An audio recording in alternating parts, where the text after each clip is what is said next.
Hello everyone. तो ये वाली वीडियो बहुत ही ज़्यादा शानदार होने वाली है क्योंकि इस वीडियो में हम DVMS के सब्जेक्ट के अंदर एक बहुत ही ज़्यादा मोस्ट इंपॉर्टेंट कॉन्सेप्ट डिस्कस करने वाले हैं। वो है finding the number of candidate key. ठीक है, इस कॉन्सेप्ट से हर साल क्वेश्चन तो आते ही आते हैं, डायरेक्टली और इनडायरेक्टली। तो सबसे पहले मैं अपने बारे में बता दूं, 2024 में मैंने गेट का फर्स्ट अटैम्प्ट दिया था। थर्ड ईयर में अपने 62 मार्क्स मेरे को आए थे और 710 मैंने रैंक सिक्योर किया था। 2025 दिस ईयर अगेन मैंने गेट का पेपर दिया एंड 76 मार्क्स सिक्योर किए और रिजल्ट अभी अनाउंस होना बाकी है, तो रैंक अभी आनी बाकी है। और अपनी इस चैनल पे मैं अपनी जो भी मैंने प्रिपरेशन के दौरान जितनी भी टिप्स ट्रिक्स और जितने भी शॉर्टकट मेथड्स मैंने सीखे हैं और जो मेरे को खुद से जो इंट्यूशन आई कि इस क्वेश्चन को इस तरीके से भी कर सकते हैं, सारी चीज़ें मैं अपलोड करने वाला हूँ। तो आप इस चैनल को सब्सक्राइब कर लीजिए। तो क्वेश्चन पे आते हैं।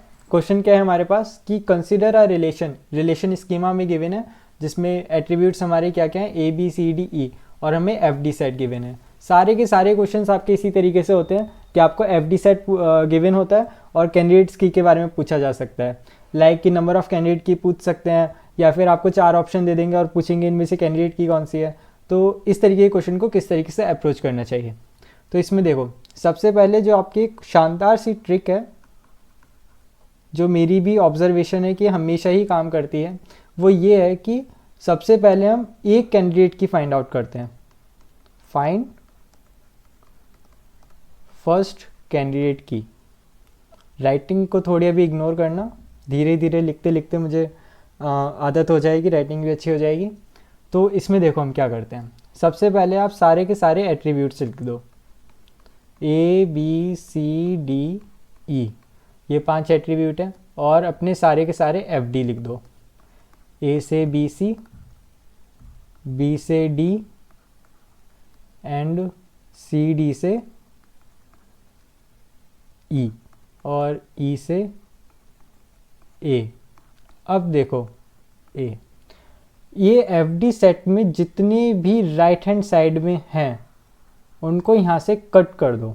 लाइक बी सी को कट कर दिया, सॉरी सी, डी को कट कर दिया, पहले कर दिया, ई को कट कर दिया, ए को कट कर दिया। अब देखो यहाँ से क्या फ़ायदा होता, सपोज़ कि यहाँ पे एक और एट्रीब्यूट होता एफ, तो यहाँ से हमें ये पता चल जाता है कि जो एफ एट्रीब्यूट है ये हर एक कैंडिडेट की में प्रेजेंट होएगा ही होएगा। ठीक है, इससे आपको क्या इंट्यूशन मिलेगा कि लाइक जैसे क्वेश्चन में पूछा जाए, 4 ऑप्शन दिए जाएं और पूछा जाए कि इनमें से कौन सी कैंडिडेट की होगी, तो किसी एक ऑप्शन में जिसमें एफ होगा वही वाले कैंडिडेट की पक्का से होगी, बाकी 3 जिसमें एफ एट्रीब्यूट नहीं है वो नहीं होगी। ठीक है, ये वाली ट्रिक आपकी इस केस में बहुत ज़्यादा हेल्पफुल है, बहुत ज़्यादा आपका टाइम बचा सकती है। तो अनफॉर्चुनेटली हमारे वाले केस में जितने भी एट्रीब्यूट्स हैं सारे के सारे कैंसिल डाउन हो गए, तो इस ट्रिक से हमारा यहाँ पे फ़ायदा नहीं हुआ। तो अब हम करेंगे हिट एंड ट्राई कि सबसे पहले देखो कि ऐसा कौन सा एट्रीब्यूट है जो 2 को दे रहा है। देखो ये एक एट्रीब्यूट एक ही को दे रहा है, ये सी डी एक को दे रहा है, ये भी एक एट्रीब्यूट बी डी को दे रहा है, पर यहाँ पे ए है जो 2 को दे रहा है, बी सी को दे रहा है। तो मोस्ट प्रोबेबली ए को अगर हम ले लें तो एक से सबसे ज़्यादा फ़ायदा होगा। तो ए का क्लोजर निकालो, क्या क्या आएगा, ए खुद को तो देगा ही देगा, ए बी को दे रहा है, सी को दे रहा है। अब देखो बी से आपको डी मिल रहा है तो बी हमारे पास आ गया तो डी भी मिल गया। ठीक है, अब देखो सी डी हमारे पास है ऑलरेडी, सी डी आपका ई को दे रहा है तो हमारे पास ई भी मिल गया। अब ए से के क्लोज़र में हमारे पास सारे के सारे आ गए, तो इसका मतलब कि ए जो है वो आपकी कैंडिडेट की है। ठीक है, तो आपको पहली कैंडिडेट की आपकी मिल गई।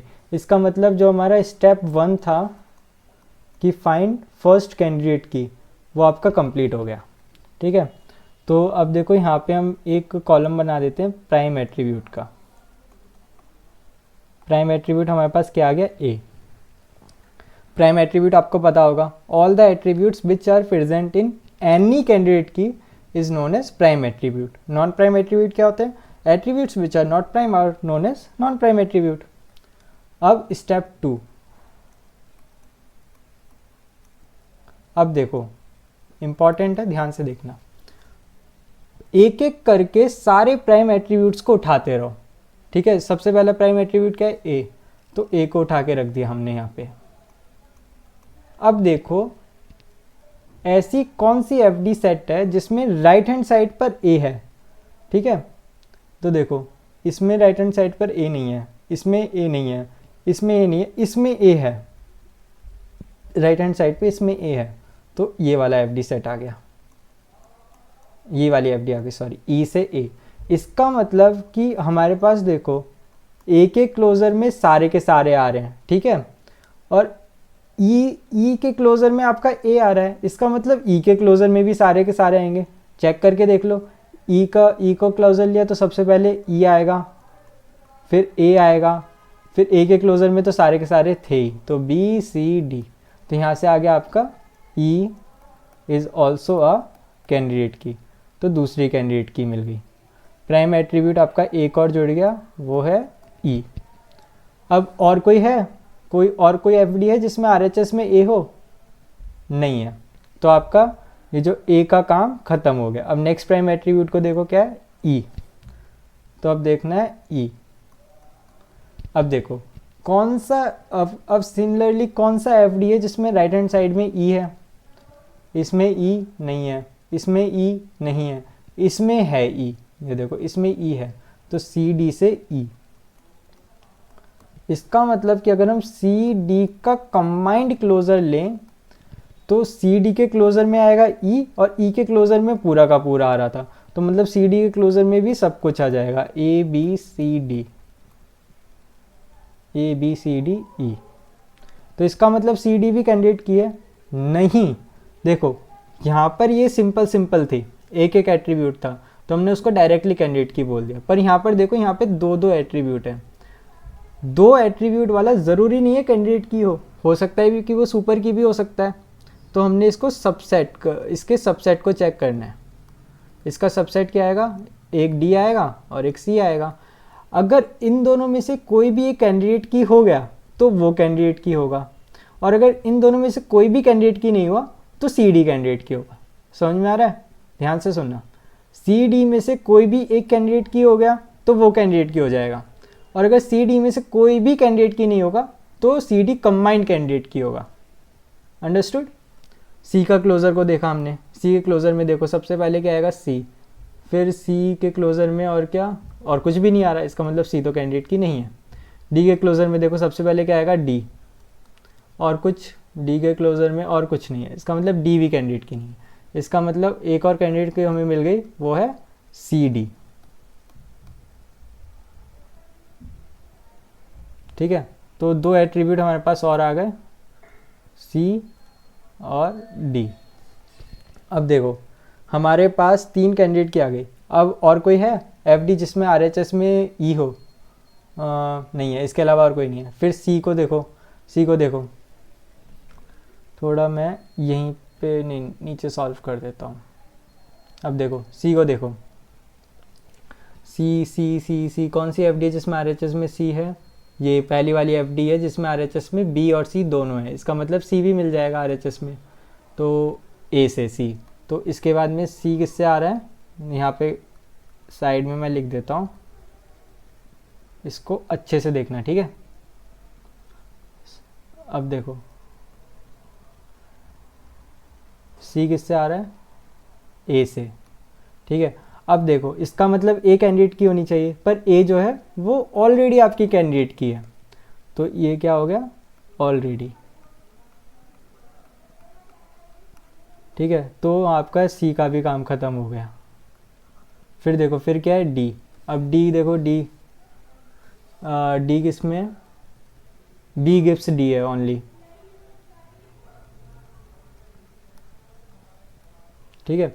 बी गिव्स डी है, इसका मतलब डी की जगह पे बी को डाल सकते हैं, तो इसका मतलब सी एंड बी, ये भी आपकी कैंडिडेट की हो सकती है। इसका सबसेट चेक करा, सी कैंडिडेट की है? नहीं है, पहली चेक कर लिया। बी कैंडिडेट की है? बी से बी का क्लोजर करके देख लो, B D, B D B D, और कुछ नहीं मिल रहा, इसका मतलब ये भी नहीं है, इसका मतलब C D, C B is also a candidate key. ठीक है, तो एक और कैंडिडेट की मिल गई, तो प्राइम एट्रीब्यूट हमारा एक और जुड़ गया, बी। अब देखो डी का भी काम ख़त्म हो गया। अब देखो यहीं पे मैं साइड में कर दूँ क्या? इसके बाद हमने नेक्स्ट एट्रीब्यूट क्या है? बी। अब हमने बी को देखा, ठीक है, बी को देखा। बी अपने पास किससे आ रहा है? देखो स्टार्टिंग में देखो फर्स्ट वाली ए गिव्स बी सी, यहीं से आपको बी मिल रहा है, तो इसका मतलब ए भी कैंडिडेट की हो सकता है। ए आपका ऑलरेडी कैंडिडेट की है, तो ये भी ख़त्म हो गया। ए एल और ई ए डी वाई ऑलरेडी, लिखना नहीं आ रहा अभी, ठीक है। तो आपका बी का भी काम ख़त्म हो गया। अब आपके सारे के सारे प्राइम एट्रीब्यूट का जो सेट है उसको आपने एक्सप्लोर कर लिया। इसका मतलब आपके पास कितनी कैंडिडेट की आएंगी? 4। कौन सी? 1, 2, 3 और 4। ये 4 आपके कैंडिडेट की आएगी। तो देखो आपने स्टेप्स क्या क्या हैं। सबसे पहले आपने फर्स्ट कैंडिडेट की फाइंड आउट करनी है। फर्स्ट कैंडिडेट की फाइंड आउट करने की एक शॉर्टकट ट्रिक है, जिससे आपको इंट्यूशन हो जाएगा कि आपको किस एट्रीब्यूट के क्लोजर से स्टार्ट करना है। उसके बाद उस कैंडिडेट की को आपने प्राइम एट्रीब्यूट के सेट में डालना है। एक एक करके प्राइम एट्रीब्यूट के सेट से आपको एट्रीब्यूट को पिक करना है। एफडी को चेक करना है कि किस एफडी के राइट हैंड साइड में वो वाला एट्रीब्यूट आ रहा है। फिर उस एफडी का लेफ्ट हैंड साइड वाला उठा के चेक करना है कि वो कैंडिडेट की हो सकता है कि नहीं हो सकता। अगर वो सिंपल है तो डायरेक्टली वो कैंडिडेट की हो जाएगा। कॉम्प्लेक्स है, कॉम्प्लेक्स मतलब C D A B, sorry complex नहीं कॉम्पोजिट। अगर वो कॉम्पोजिट है तो उसके सबसेट्स चेक करने, प्रॉपर सबसेट्स, कि वो कि उनके क्लोजर से सारे के सारे आ रहे हैं कि नहीं आ रहे।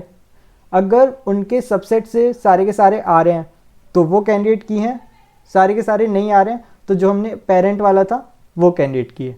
ऐसे ऐसे करके आपने सारे के सारे प्राइम एट्रीब्यूट्स आपने चेक कर लेने, तो आपकी कैंडिडेट की का सेट आ जाएगा। अभी मैंने एक्सप्लेन किया, बहुत लंबा मेथड लगा, पर बहुत ही ज़्यादा छोटा मेथड है, 1 मिनट से भी कम में हो जाएगा। अभी मैं आपको एक एक चीज़ एक्सप्लेन करके चल रहा हूँ, इसलिए इतना टाइम लगा। सेकंड क्वेश्चन देखते हैं जल्दी से। सबसे पहले अपनी वही ट्रिक लगा देते हैं, ठीक है। तो इसमें देखो सारे के सारे attribute A B C D E F G H. अब देखो यहीं पे देख लेता हूँ direct, B C D cut कर दे, बी से डी पहले से कट है, बी सी से D E F, D E F, D से ए, डी से ए, एफ से जी एच, एफ से जी एच। भाई साहब किस्मत ख़राब चल रही है, इसमें भी सारे के सारे कट गए। मतलब इसमें भी हमें कोई भी शॉर्टकट इंट्यूशन नहीं मिला कि ये आएगा ही आएगा। पर ये ट्रिक काम कर सकते हैं भाई, भूलना नहीं है इसको, फॉरगेट नहीं लेना है, ये कब काम में आ जाएगी और आपके टाइम बचा जाएगी ना, पता भी नहीं चलेगा, ठीक है। तो अब देखो कौन सा है जो सबसे ज़्यादा दे रहा है। ये 3 को दे रहा है और ये 3 को दे रहा है, तो इन दोनों में से कौन सा पकड़ें? जिसका LHS छोटा होगा वो वाला पकड़ लेते हैं। इसका LHS छोटा है, इसमें सिर्फ ए है, तो ए को पकड़ लेते हैं। तो हमारा फर्स्ट वाला जो है वो ए का क्लोज़र देखते हैं, A B C D, B से आपका डी आ गया, बी सी से डी ई एफ, और डी से ए सही है, एफ से आपका जी एच, सारे के सारे मिल गए। इसका मतलब ए जो है वो आपकी कैंडिडेट की है। देखो यहाँ अब थोड़ी राइटिंग ठीक बन रही है पहले से, ठीक है। तो आपके प्राइम एट्रीब्यूट का सेट हो गया, उसमें सबसे पहले क्या ऐड हो गया? ए, ठीक है। अब आपने देखना है सेकंड स्टेप क्या है कि ऐसी कौन सी एफडी है जिसके राइट हैंड साइड में ए आ रहा है। इसमें नहीं आ रहा, इसमें नहीं आ रहा, इसमें नहीं आ रहा, डी से ए इसमें आ रहा है, तो आपकी डी के क्लोज़र में भी सभी कुछ आएगा। और डी आपका सिंपल है तो डी भी डायरेक्टली कैंडिडेट की हो गई। तो इसमें एक और जुड़ गया, वो हो गया आपका डी। अब थर्ड स्टेप क्या है कि किसके राइट हैंड साइड में डी आ रहा है। डी आपका फर्स्ट वाले में आ रहा है, ठीक है, पर ए जो है वो आपके ऑलरेडी कैंडिडेट की है, तो ये हो गया ऑलरेडी, ठीक। और किसी के में डी आ रहा है, हाँ बी से डी है, ठीक है। तो इसका मतलब आपकी बी भी कैंडिडेट की होगी, तो आपकी यहाँ पे बी भी आ गई। और किसी के में डी है, हाँ जी बी सी में भी डी है, हाँ सॉरी,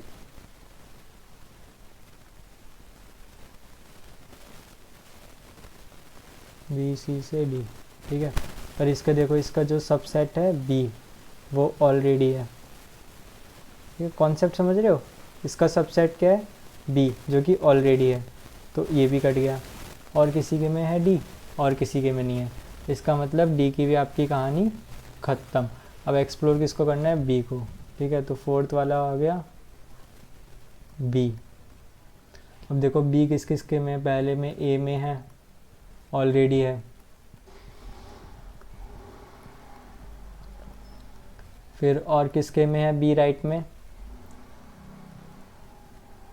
और किसी के में भी नहीं है। इसका मतलब कि आपका बी भी एक्सप्लोर हो चुका है, ठीक है, बी भी एक्सप्लोर हो चुका है।